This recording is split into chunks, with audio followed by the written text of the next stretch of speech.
Hello friends, welcome to my channel. Today in this video we are going to see an important topic from the point of view of our independence. Indian independence has been received because of Indian Independence Act of 1947. In this video we are going to see the legal perspectives of Indian independence. So let's start. In this video of understanding legal perspective of Indian Independence Act 1947, we are going to see the object of this video, history of British rule in India, legal perspectives of Indian independence, the timeline of Indian independence, Indian Independence Act 1947, its meaning, purpose and object, salient features and important provisions of the Indian Independence Act. So let's start.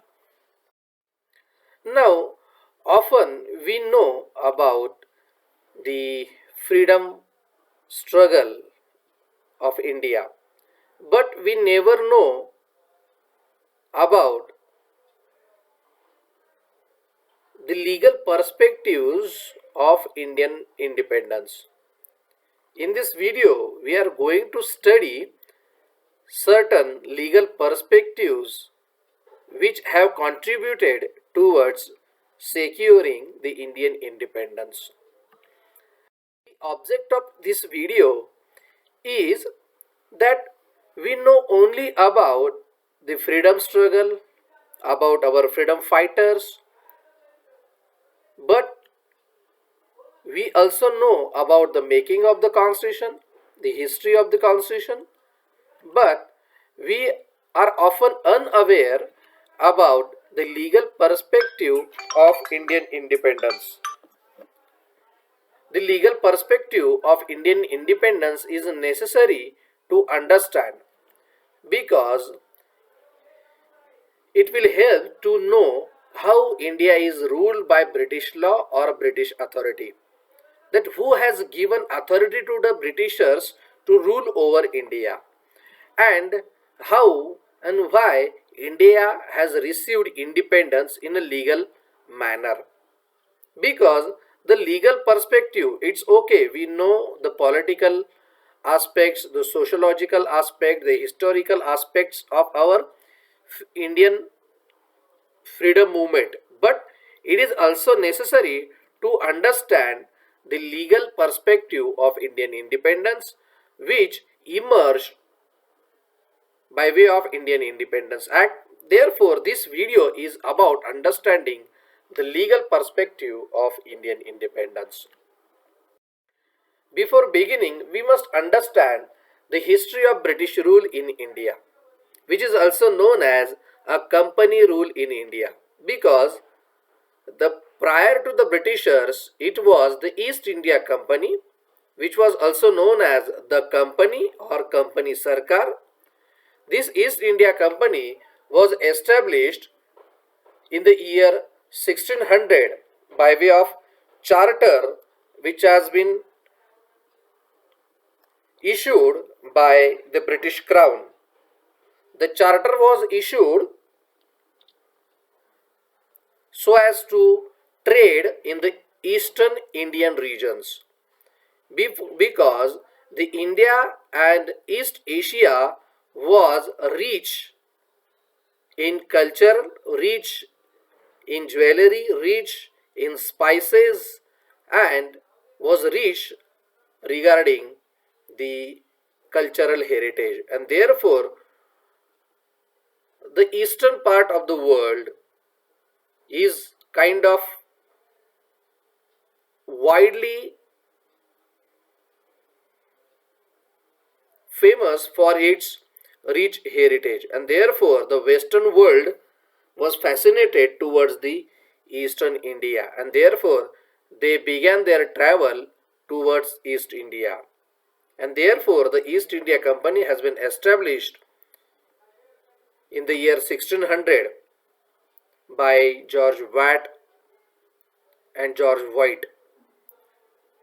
The company rule in India effectively began in 1757 after the Battle of Plassey, when the Nawab of Bengal surrendered his dominions to the company in 1675.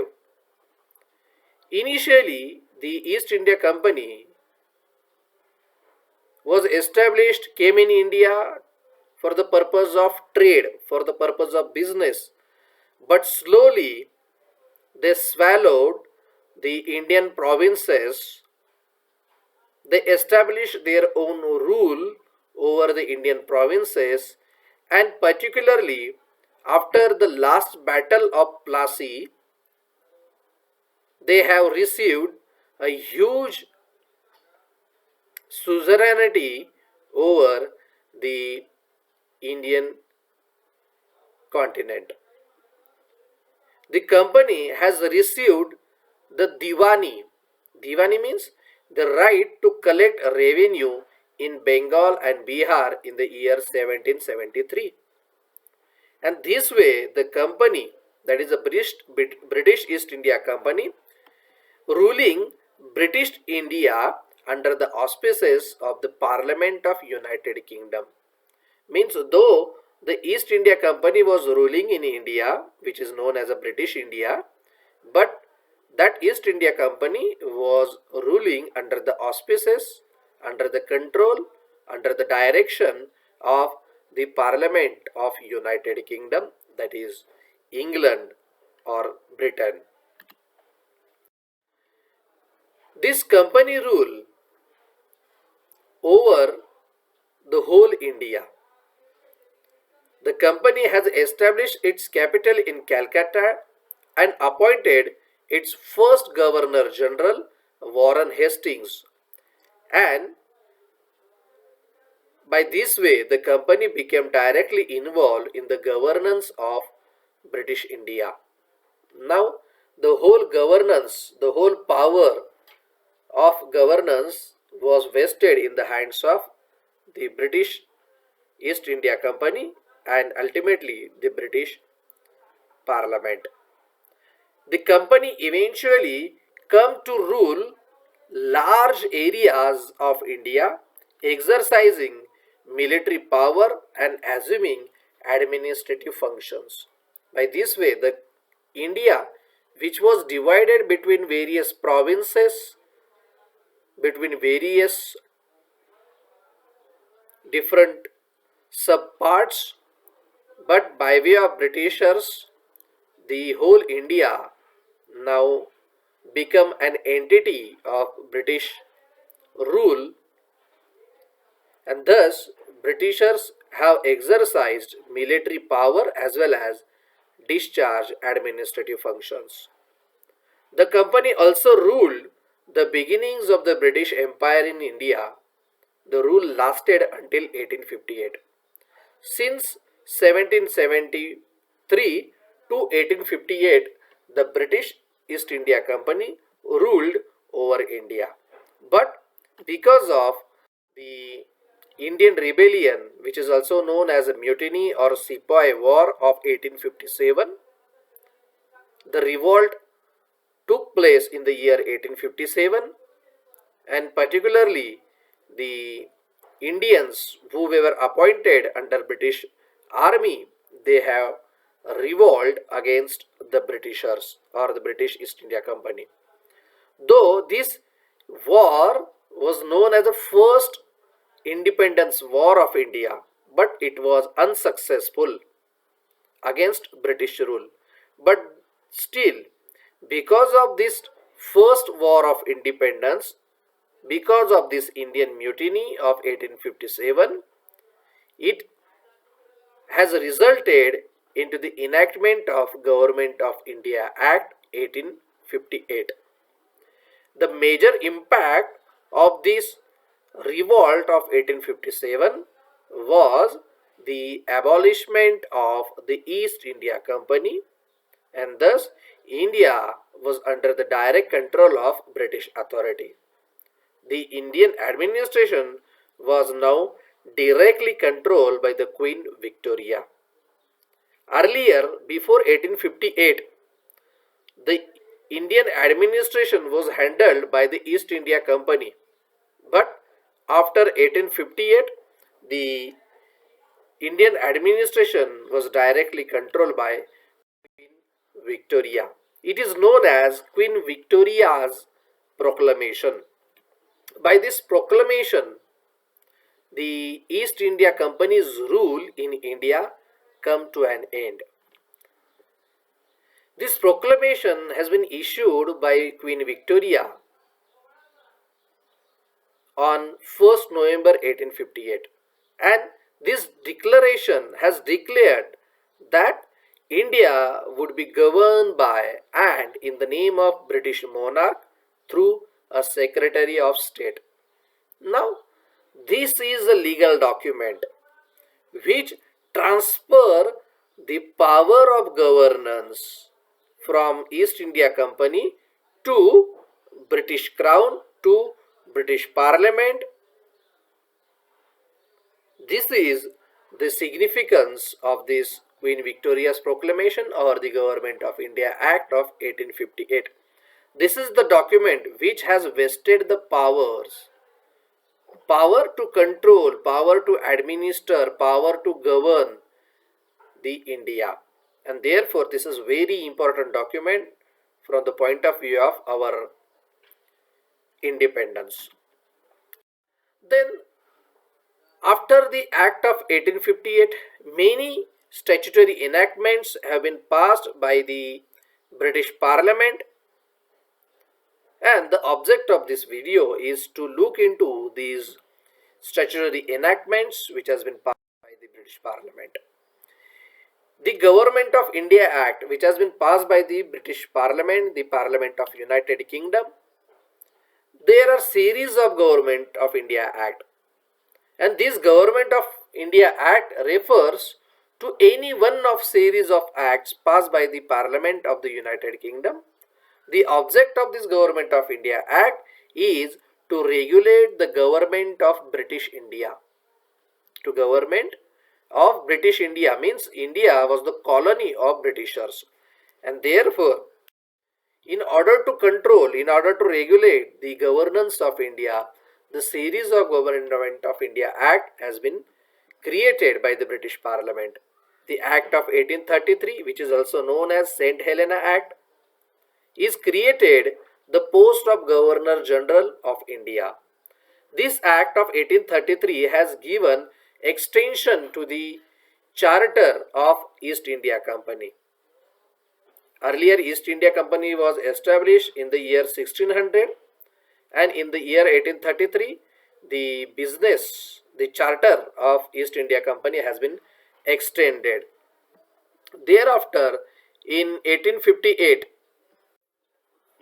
the Government of India Act of 1858 has established India as a nation consisting of British India and princely states. As I said earlier, 1858 is the significant year, is the significant act which has constituted India as a nation. In the history of India, at the very first time, the India was recognized as a nation, that is British India, including the princely states, that is the states or provinces which were ruled by prince or princess. Then the Government of India Act of 1909, it has brought about a limited increase in the involvement of Indians in the governance of British India. Now, due to the change in the democracy, in the understanding of political liberties, the involvement of Indian representatives have been recognized by the Britishers in the year 1909 by making Government of India Act of 1909. Then this act has been modified in the year 1912, and the partition of Bengal has been dismissed by this 1912 act. There is a long history in between 1909 and 1912. We'll discuss it later on in some another video. Then the Government of India Act of 1915 has given a consolidation into a single act of most of the existing acts of Parliament concerning Indian government. Different rules have been proclaimed by the British Parliament. All these rules regarding the governance of Indian administration has been consolidated by way of Government of India Act of 1915. Then in the year 1919, a Government of India Act has been passed to expand participation of Indians in the Government of India. As we know, in 1909 itself, the Britishers have recognized the Indian representation in the governance of British India. In 1999, it was expanded. The numbers of Indian representatives have been expanded. Then, in the year 1921, it is also known as a Round Table Conference. A series of conferences, deliberations, and discussions took place to make constitutional reforms in India.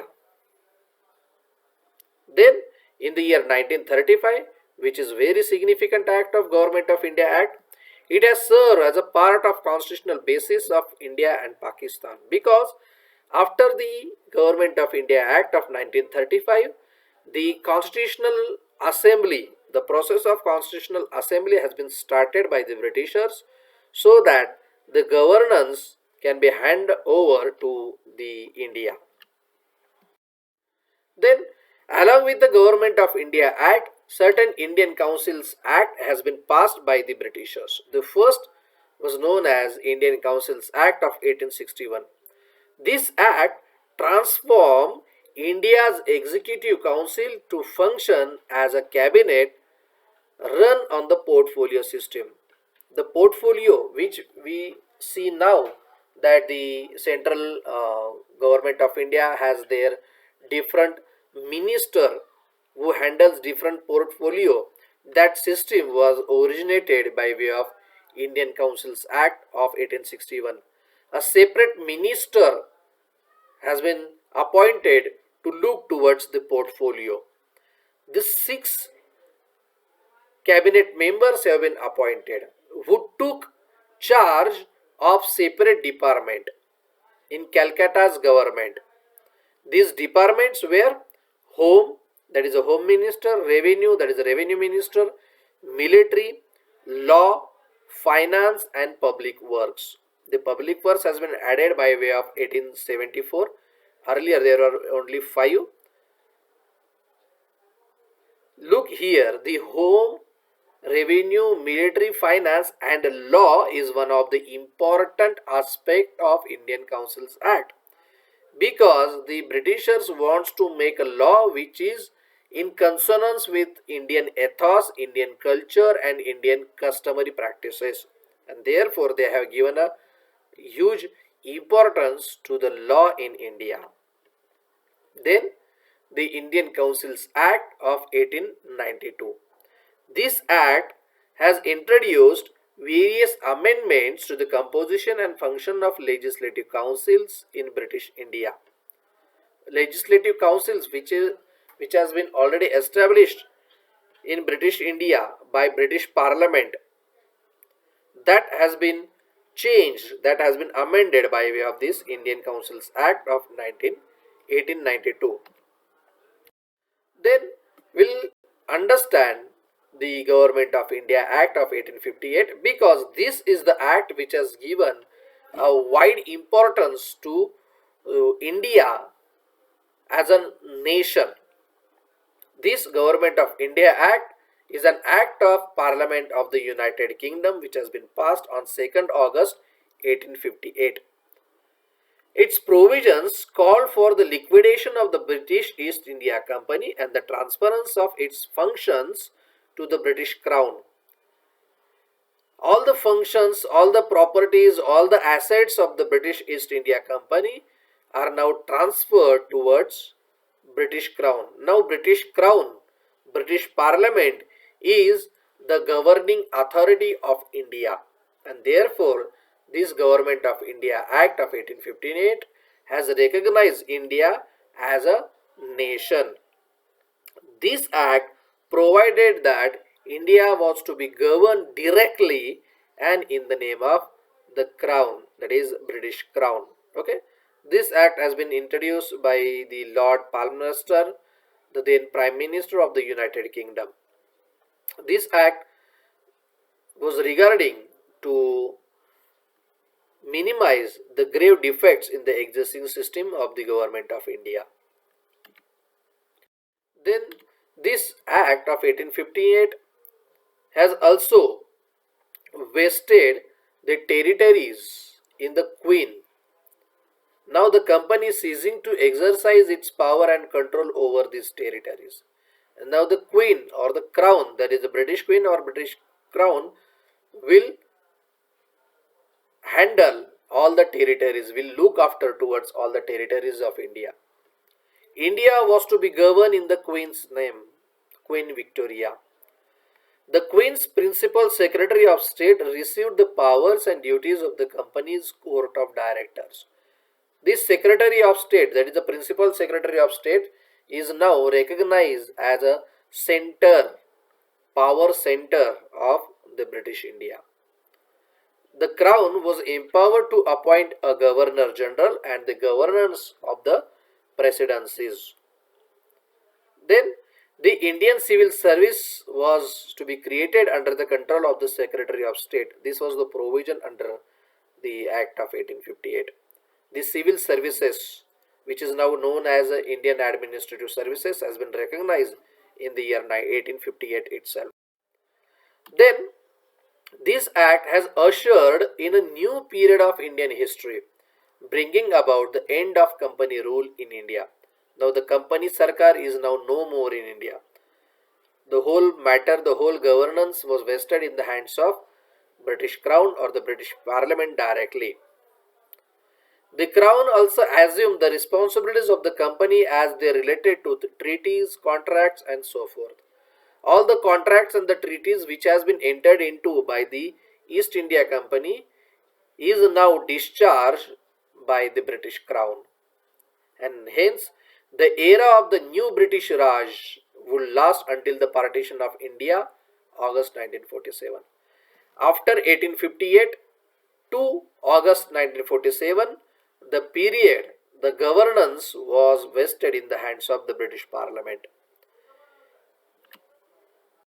And that the timeline of Indian independence we shall see from legal perspective. Here in this video I try to catch more and more legal perspectives relating to the Indian independence, but looking towards the time constraint I may not able to justify, to elaborate each and every act in detail, but I will try to elaborate it in a sense that will give you an idea of the legal perspective of Indian independence. As I said, the Government of India Act 1919 has established a bicameral legislative parliament for all British India, but without the power to restrain Viceroy's executive. Means the Viceroy will be the executive head of India, but this act has established a bicameral legislative parliament in India. We know the Britishers have shifted their capital from Calcutta to Delhi, and in 1911 itself the working of the present parliament building has been started, and therefore in the year 1919 the parliament has been shifted in a new building, Samsad Bhavan. Okay, this act has aimed to prepare Indians for responsible government through the system of diarchy, and therefore this act has given a sense of a responsible government to Indians. Then in 1927 a Simon Commission was established by the British Parliament. The Simon Commission was formed to review the working of the Government of India Act 1919 and also to suggest administrative and constitutional reforms. But this Simon Commission has been boycotted by the Indian representatives because no Indian has been selected, has been appointed in this commission, and therefore this commission has received a huge dismissal from the Indian politicians. Then, in the year 1935, the Government of India Act has been enacted by the British Parliament. This has ended the system of diarchy and provided for the establishment of Federation of India to be made of provinces of British India and some or all of the princely states. The federation, however, never came into being due to lack of required number of princely states. This Act of 1935 has established an India as a Federation of India. It has given a choice to the princely states whether they want to emerge, whether they want to join India or whether they want to remain separate as their own princely states. We know that after independence, the Sardar Vallabhbhai Patel has made significant efforts to involve British princely states into newly born India. Okay. In 1940, the August offer has been made by Lord Linlithgow. On 8th August 1940, the Viceroy of India, Lord Linlithgow, has made an offer to Indian politicians, which is known as August offer. That is a fresh proposal promising the expansion of the Executive Council to include more Indians, to give more representation to Indians in Executive Council in the legislative body. Because in the year 1940, the huge protest has been made against the British rule in India. That is the part of the political history. I will not cover it. We will concentrate only on the legal perspectives. Then in the year 1945, the Shimla Conference has been entered into. In the 1945, the Second World War has been ended, and Lord Wavell, the then Viceroy of India, has decided to hold a political conference where he invited Muslim League and Congress representatives, that is Indian National Congress representatives, to announce Wavell plan to break the constitutional deadlock in India. Because the deadlock was created by Congress and by Muslims. The Muslims wants this partition to establish a Pakistan, but Indian National Congress was insisting to have a union of India without partition, and this deadlock was continued, and therefore the direct action plan has been declared by Muslim League leaders, and we know the huge massacre has been seen by Indian history. And due to the riot, the cabinet mission plan has been introduced in the 1946. This cabinet mission came to India to discuss the transfer of power to the Indian leadership. This cabinet mission has been formulated at the initiative of Clement Attlee, that is the Prime Minister of United Kingdom, and in this mission there were other members: Lord Pethick Lawrence, Sir Stafford Cripps, and A.V. Alexander.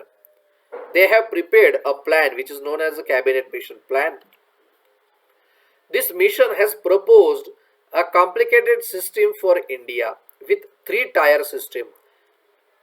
At the top, provinces, then provincial groupings, and at the center. Means, according to this cabinet mission, the India shall govern their own administration at the three levels: provinces, provincial groupings, and at the center. The center shall look towards the matters relating to the foreign affairs, defense, currency, and communications, and rest of the matters will be handled by the provinces. The provinces are free to establish a provincial groups which can handle the matters relating to the governance of their own territory. But this cabinet mission plan has been scrapped by Lord Mountbatten, the Governor General of India, on 3rd June 1947 because a huge massacre has been resulted.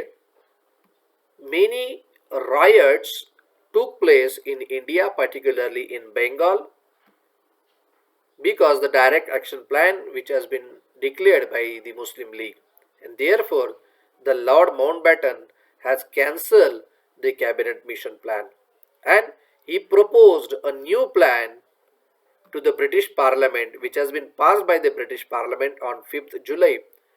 The Lord Mountbatten has suggested that we shall separate the British India into Pakistan and India, and thus two countries have been established by way of Indian Independence Act of 1947.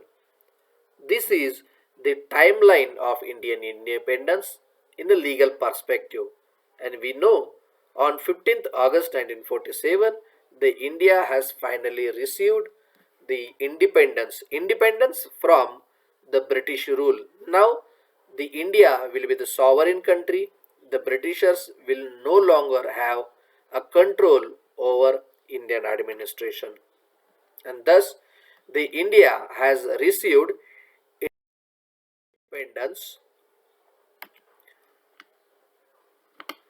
on 15th August 1947, which we celebrate as Independence Day of India. But the Indian Independence Act of 1947 is kind of act which has received no significance from the Indians.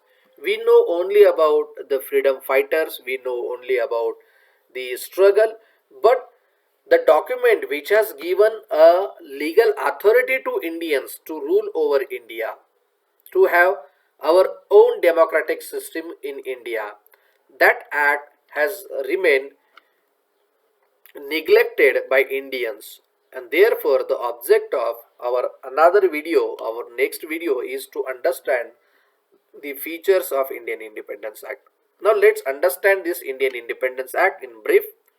The Indian Independence Act was based on the Lord Mountbatten Plan of 3rd June 1947.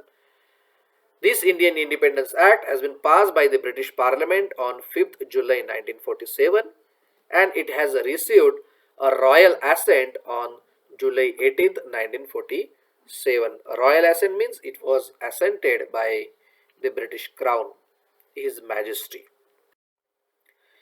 The Indian Independence Act certain features that it has created two independent nations, India and Pakistan. The Pakistan again split into East Pakistan and West Pakistan. The act has repealed the use of Emperor of India as a title for the British Crown, and it has ended all existing treaties with princely states. But Lord Mountbatten is continued to be the Governor General of India. Jawaharlal Nehru was appointed as India's first Prime Minister, whereas Muhammad Ali Jinnah became the Governor General of Pakistan and Liaquat Ali Khan became the first Prime Minister of Pakistan. And thus, by way of Indian Independence Act, the India became free from the British rule. The Pakistan has been established on 15th August 1947. Thank you. Thank you very much. Hope you like the video. Please share and subscribe it. Thank you. Thank you very much.